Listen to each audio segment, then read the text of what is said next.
ବିଚାରକ ବିରବଲ। ଥରେ ସମ୍ରାଟ ଆକବର ବିରବଲଙ୍କୁ ଏକ ମାମଲା ବିଚାର କରିବାର ଦାୟିତ୍ୱ ଦେଲେ।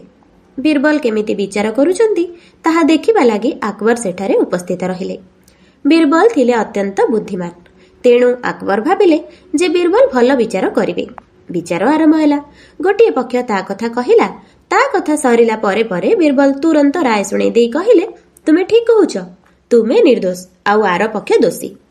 ଏହା ଦେଖି ଆକବର କହିଲେ, ବିରବଲ ଟିକେ ରୁହ, ଗୋଟିଏ ପକ୍ଷକୁ ଶୁଣି ରାୟ ଦିଆଯାଏ କି ଆର ପକ୍ଷକୁ ଶୁଣିବନି?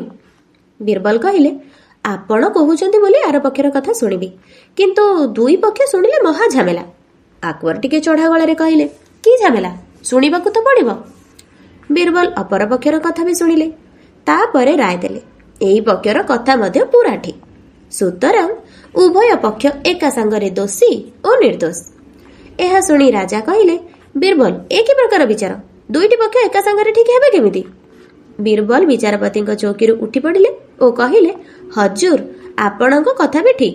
ଆପଣଙ୍କୁ କହୁନଥିଲି ଦୁଇଟି ପକ୍ଷକୁ ଶୁଣିଲେ ମହାଝାମେଲା?